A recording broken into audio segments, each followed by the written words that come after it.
बची थी, इसमें छात्रों को भारत वापस लाया जा रहा है। वहीं इसके बाद हंगरी से दिल्ली लाया जाएगा और छात्रों को।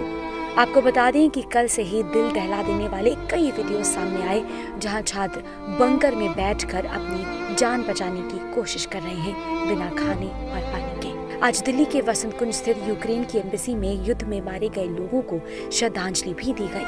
भारत में यूक्रेन के राजदूत डॉक्टर इगोर पॉलिखा ने घुटनों के बल बैठकर यूक्रेन में शहीद हुए लोगों को श्रद्धांजलि दी। डॉक्टर इगोर पॉलिखा के साथ साथ तमाम और देशों के एम्बेसडर भी यहाँ पहुंचे और उन्होंने भी शहीदों को श्रद्धांजलि अर्पित की। इसी के साथ अन्य साथियों ने यहाँ मोमबत्ती जलाई और रशिया के खिलाफ अपना गुस्सा जताया। डॉक्टर इगोर पॉलिखा ने अपना दर्द जाहिर करते हुए कहा कि ये कैसा पीसफुल ऑपरेशन है जहां आवासीय क्षेत्र में बॉम्बिंग की जा रही है, बच्चों के स्कूल पर बॉम्बिंग हो रही है। उन्होंने बात ही बात में ये हिंट भी दिया कि उन्हें इस बात का डर है कि इस जंग में बहुत ज्यादा लोग हताहत होने वाले हैं। We are just showing you the latest footage, in order everyone could see, of the Russian peaceful operation. Let's look at the footage of the Russian peaceful operation. Put on the camera. There is one very simple command. Firstly, it's residential area. Secondly, it's the area of concentration of student hostels. That's all. So you are saying Russians are bombing the civilization, like the civil people there? I showed you residential house. Yesterday I was waken up by panicky calls from home. House in absolutely residential area, 400 meters from my house was hit. Some kindergartens were hit. Orphanages are hit. Yesterday, oncological center was hit. Absolutely peaceful operation. Do you have any data on how many people have been killed? Do you have any? I am afraid we are talking about very big figures. अधिकारियों ने embassy के बाहर poster भी लगाया जिसमें लिखा है कि स्टॉप रशियन एग्रेशन, यानी कि रूस यूक्रेन पर हमला करना बंद करे। आपको बता दें कि कुछ दिन पहले ही डॉक्टर इगोर पॉलिखा ने प्रधानमंत्री मोदी से अपील की थी कि वे रूस के राष्ट्रपति से बातचीत करें।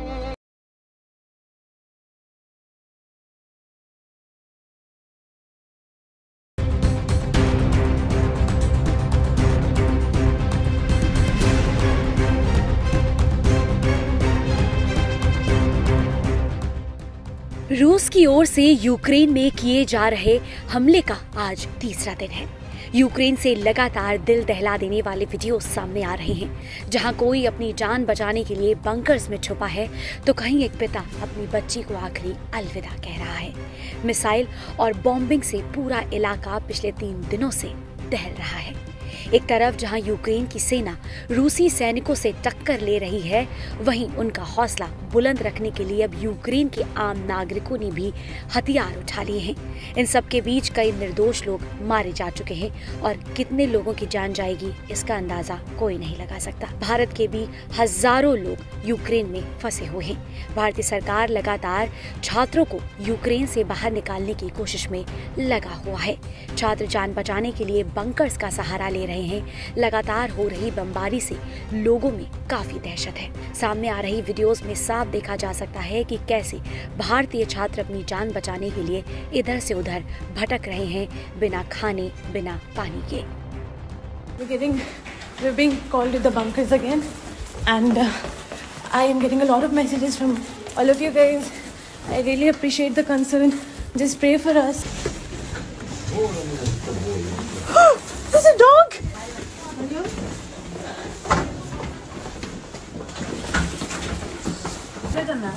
This side, left.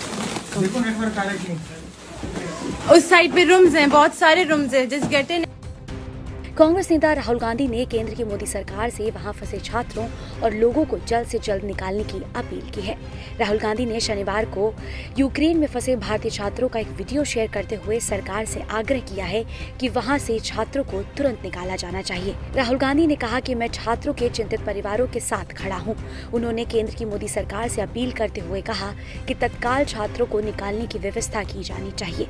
Rahul Gandhi की ओर से शेयर वीडियो में देखा जा सकता है कि कुछ छात्र बंकर के अंदर छिपे हैं। छात्रों का कहना है कि भारतीय अधिकारियों की ओर से उन्हें मदद नहीं मिल रही है। My name is Meghna. I'm from Bangalore, and this is my friend Raksha from Bangalore too. And we have many people who have come from many places of India. We do need rescue help from Indian government, and we cannot see anyone taking a step from any higher officials or Indian government to help us. There's no special flights which have been accommodated for us, and we have been staying in this bunker. It is really hard for all of us. We please request you to send help as soon as possible. We please request our Indian embassy, our Indian government, please help us out. Please evacuate all Indian students. There are more than 15,000 students who have been stuck in this country. Please help us out. We need help. The shops have been closed down. We have been stuck here for more than 24 hours without food, water, or even proper ventilation. इन सब के बीच Ukraine में भारतीय दूतावास ने आज अपने नागरिकों को अपने अधिकारियों के साथ समन्वय के बिना किसी भी सीमा चौकी पर नहीं जाने की सलाह दी है। एडवाइजरी में कहा गया है कि जो लोग बिना किसी जानकारी और सूचना के बॉर्डर्स के चेक पॉइंट्स पर पहुंच रहे हैं, उनकी मदद करने में काफी मुश्किल हो रही है। इसी के साथ एयर इंडिया यूक्रेन में फंसे भारतीयों को वापस लाने के लिए रोमानिया और हंगरी के लिए सीधी उड़ानों के जरिए छात्रों को निकालने का काम कर रही है। वतन वापसी के साथ ही एयर इंडिया की एक फ्लाइट मुंबई से रोमानिया के बुखारेस्ट शहर से करीब 470 छात्रों को वापस लाएगी। शनिवार को ये छात्र भारत लौट आएंगे। बता दें कि रूस की ओर से यूक्रेन में किए जा रहे लगातार हमले से लोगों के बीच काफी डर का माहौल है।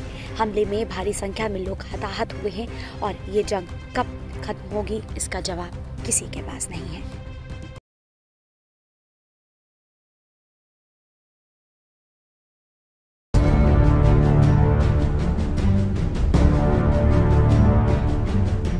उत्तर प्रदेश में रविवार को 5वें चरण के चुनाव होने हैं। इस बीच यूपी में राजनेताओं का पारा एकदम हाई नजर आ रहा है, जहां एक ओर सत्ताधारी पार्टी यानी कि भारतीय जनता पार्टी विपक्ष पर जाति के आधार पर लोगों के बंटवारे की बात कह रही है, तो वहीं अब कांग्रेस की प्रियंका गांधी वाड्रा ने तो सीधे मतदाताओं से ही अपनी नाराजगी जाहिर की है। उन्होंने कहा कि वो वोटरों से नाराज हैं क्योंकि वोटर जाति धर्म में बटे हुए हैं और नेता उसका फायदा उठा रहे हैं। प्रियंका गांधी ने उत्तर प्रदेश में कहा कि नाराज हूं मैं आपसे, शिकायत है मेरी आपसे क्योंकि आपने इन नेताओं को हिम्मत दी।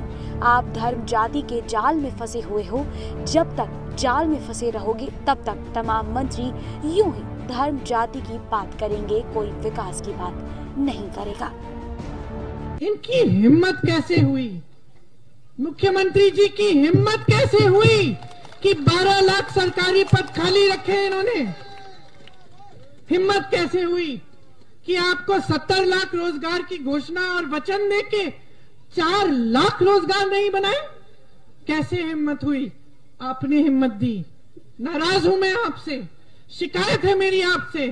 आपने हिम्मत दी क्योंकि आप इस धर्म और जाति के जाल में फंसे हुए हो, और इस जाल में जब तक फंसे रहोगे तब तक इसी तरह से ये प्रधानमंत्री जी, मुख्यमंत्री जी, इनके तमाम मंत्री आकर आपके सामने कहेंगे, धर्म की बात करेंगे, जाति की बात करेंगे, आपकी विकास की बात कभी नहीं करेंगे। विकास होगा इनका, सत्ता में रहेंगे ये, फूलेंगे फलेंगे इनके बड़े बड़े उद्योगपति मित्र, विकास आपका नहीं होगा। एक बार फिर महिलाओं का ट्रम्प कार्ड इस्तेमाल करते हुए प्रियंका गांधी ने कांग्रेस के किए गए वादों को दोहराया। प्रियंका गांधी ने कहा कि उत्तर प्रदेश में महिलाओं पर सबसे ज्यादा अत्याचार हो रहा है। घोषणा पत्र में किए गए सारे वादों को कांग्रेस पूरा करेगी। आगे महिलाओं के लिए आपको एक गैस सिलेंडर दे दिया हमने, और इनके उसको भर नहीं पा रही हैं। आपको नया सिलेंडर अब जब खरीदने जाए तो 1000 रुपये लगते हैं। आप काम कर रही हैं, सुबह शाम मेहनत कर रही है खेतों में, घर पे। आपको कोई सशक्त करने की बात करता है? आपके लिए पाठशालाएं बनाने की बात कोई नहीं करता। उसी वजह से कांग्रेस पार्टी कह रही है हर जिले में केंद्रीय विद्यालय जैसा महिलाओं के लिए विद्यालय बनेगा, जहां आपको अच्छी शिक्षा मिलेगी और आपको हुनर की भी शिक्षा मिलेगी। हम कह रहे हैं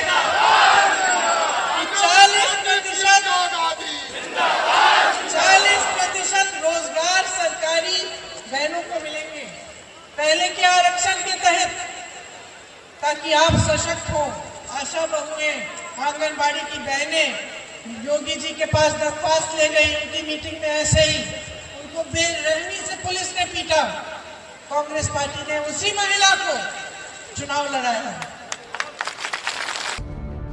आपको बता दें कि उत्तर प्रदेश में 4 चरणों का विधानसभा चुनाव हो चुका है, जबकि 5वें चरण में रविवार यानी कि 27 फरवरी को मतदान होने हैं। इस बार के चुनाव में बेरोजगारी, सरकारी नौकरियों में भर्ती, निःशुल्क राशन, पुरानी पेंशन, महिलाओं और महंगाई समेत तमाम मुद्दे हावी रहे। राज्य में कुल 7 चरणों में चुनाव होने हैं। 6वां और 7वां चरण 3 और 7 मार्च को होगा, जबकि 10 मार्च को मतों की गिनती होगी और तभी पता चलेगा कि क्या बीजेपी दोबारा अपनी सरकार बनाएगी या किसी और पार्टी को इस बार जनता ने चुना है।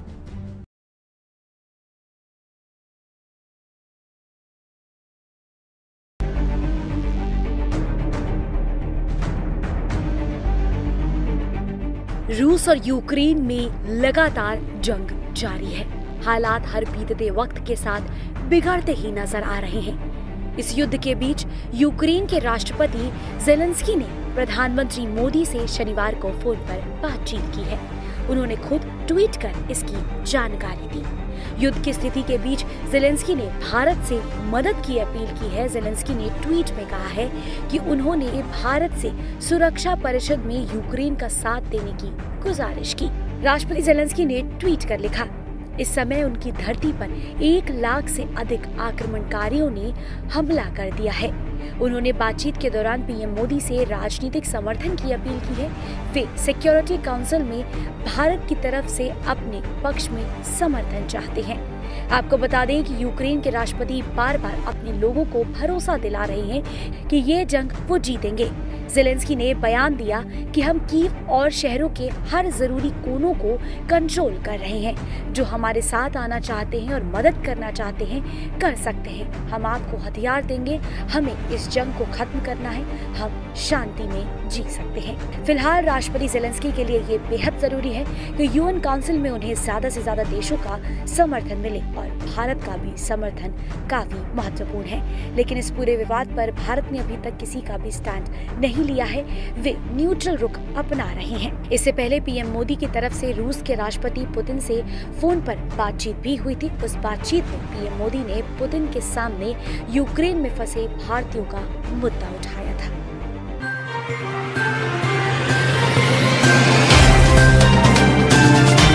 Subscribe now and press the bell icon.